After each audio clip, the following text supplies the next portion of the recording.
Hello and welcome to SSB Crack Exams. This is Hemant and now we are going to discuss most important defense updates of India that will help you in your preparation for various defense examinations. Before beginning, I would like to tell you that SSB Crack Exams is India's largest and most preferred online defense exams preparatory portal. It is one-stop solution for you to crack any defense exam including NDA, CDS, AFCAT, INET, Territorial Army and Indian Air Force Group X and Group Y also. You can come on board with us and start off with your preparation in a very strategic and detailed way. You can even follow us on Twitter, on YouTube as SSB Crack Exams, on Instagram as SSB Crack Exams, and you can even directly visit through our website learn.ssbcrackexams.com for a very detailed information. You can even download our app from Google Play Store by typing SSB Crack Exams, where you can have a very detailed analysis of various examinations and each and every lecture is provided to you at your hands. Now, before beginning, we will go for the question of the day. The question of the day for yesterday was, which among the following is the first naval hospital formed in India? Is it INHS Kalyani or INHS Ashwini or INHS Nivarini or INHS Patanjali? The correct answer for this is INHS Ashwini. Indian Naval Hospital ship Ashwini is the first amongst all the naval hospitals which in 1756 started functioning in barracks as King's Seamen Hospital for inpatients. Okay, the first defense update that we are going to discuss today is about that Iran says that it launched its first military satellite amid tensions with the United States. The Iran and United States relations are a very tense relations as of now. If you go through the different current affairs, the Iran's Revolutionary Guard Corps it is a branch of that country's armed forces, and it launched a small military spacecraft into orbit on Wednesday.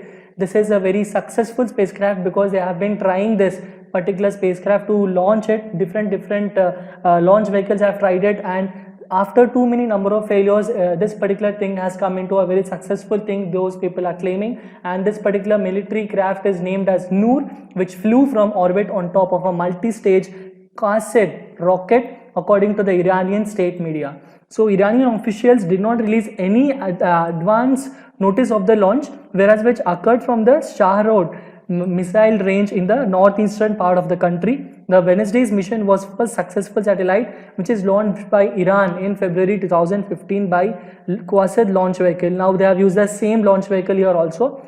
Previously, they were using Safir and Simorgh launch vehicles, but all of them have been failed in the launching of the spacecraft, while as this has been a very successful spacecraft for them and they are claiming it. However, US denies the particular information and the various investigations are still being going through. So we will go through more updates in the coming days. Next is that the Defense Minister Rajnath Singh has held a video conference with the operational troops of the Indian Armed Forces along with the Chief of Defence Staff Bipin Rawat. Raksha Mantri Shri Rajnath Singh has today had a video conference here, and he had a very brief conference with the armed forces working at various strategic locations in India. And even Bipin Rawat, the CDS, has also participated in this, and regarding this they had a very particular issues on how and where are they fighting the COVID-19 virus, are all the supplies being provided properly, and each and every other issue has been discussed today by the video conference from the Defense Minister.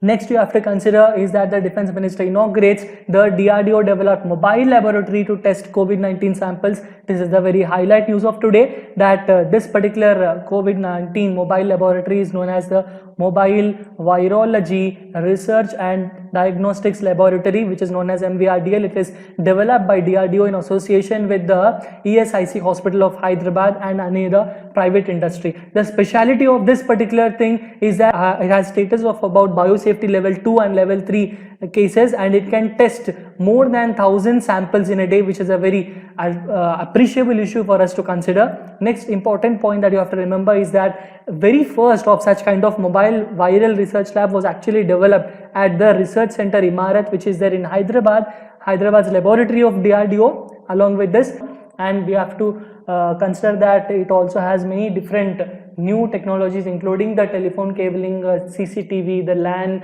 all the electrical controls and all the important medical equipments here too. The next important thing is that the Lifeline Flights, they carry 35.78 tons of essential and medical cargo yesterday. Lifeline flights operated by Air India, Indian Air Force and Vistara also carried a load cargo of about 35.78 tons on 22nd April 2020. 339 flights have been operated under Lifeline Udan. Around these 339 flights, 204 of these flights have been operated by Air India and Alliance Air, which we are going to consider. The next important point is that the cargo transported is 587.57 tons.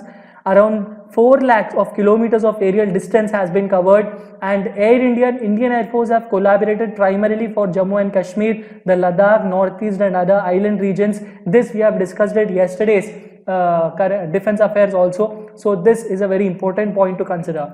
More important thing that you have to see is that the Indian Air Force has evacuated 231 pilgrims from Jodhpur and reached Leh. They are now quarantined in Ladakh. These pilgrims who were there in Jodhpur, they have been actually evacuated from Iran. Then they are kept under the quarantine and surveillance. The aircrafts of Indian Air Force, which include the C-130J Hercules, the C-17 Globemaster and the IL-76 aircrafts of Indian Air Force have worked in this particular regard, whereas these particular pilgrims who have been quarantined, who came from Iran and who have been quarantined at Jodhpur, they have taken to Ladakh. And also 57 people additionally who were there actually at Air Force Station Hindan were also being transferred to Kargil by Indian Air Force. Next important defense update for today is that the DRDO develops Kiosk for COVID-19 sample collection. This has been done a few days before, but because this is a very important point for us to consider, that is why we are considering it here. This particular unit has been developed by DRDL in consultation with the Doctors and Employee State Insurance Corporation, the ESIC Limited. This particular thing is known as COV SAC. The kiosk is known as COV SAC, which you can see. It has around built-in globes inside it. So the samples from this, any suspected patients can be collected here. Patient under this, he will just walk into this particular kiosk and a nasal and oral swab will be taken by a healthcare professional from outside through these particular built-in globes. Next, what happens is that the kiosk is automatically disinfected without the need for human involvement, making the process of free of infection spread. It is automatically disinfected by itself, where the cabin always protects the healthcare workers very faster way. And also more important thing that you have to remember regarding the kiosk is that how actually it disinfects itself is that it has its own nozzle sprayers that you have to remember. They are mounted in the kiosk cabin, and here in the empty chamber they spray the disinfectant and mist for a period of about 70 seconds. Then again also it is flushed with water and UV light disinfection, whereas the whole kiosk will get disinfected very properly. This kiosk COV SAC is working a lot on changing the era of the medical awareness in the COVID-19 situations and all. Next important thing that we have to discuss is about the ITBP hands over 1,000 personal protective equipments and 1,000 triple layered face masks to officers of the Central Industrial Security Force in Delhi Metro Rail Unit. Actually, the CISF officers have been working a lot in Delhi Metro Rail Unit. ITBP has set up its special facility actually in Saboli in Haryana, Sonipat district. This particular facility is actually fabricating their own personal protective equipment and masks, so that we have to remember these troops and other organizations are also battling pandemic on this particular ground. These protection gears are meant for frontline workers of police, paramilitary forces, and not for doctors who treat the COVID-19 affected patients. That you have to remember. Okay, so Delhi Metro Unit of CISF is largest deployment of paramilitary in single establishment across the country. These personal protective equipments will be used by the officers and the personnel who frisk metro passengers and their baggage, and also those who guard various positions at the particular metro railway stations too. CISF is also preparing a set of guidelines and the standard operating procedures SOPs that will be deployed once Delhi Metro begins to service again as usual.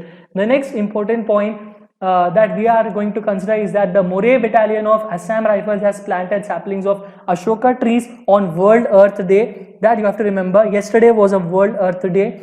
The theme of this year's World Earth Day was protect our species, and in this particular direction regular efforts are being made by Assam Rifles and all. This is a very appreciable act done by the Assam Rifles Moray Battalion. Next important update that we are going to consider is about the ULF phase recruitment racket is actually busted in Assam. The Indian Army along with a joint operation with the Assam police, has busted a recruitment racket of ULFA and rescued 7 minors, nabbed 4 militants and 6 overground workers from 6 districts of eastern Assam on April 21st to 22nd.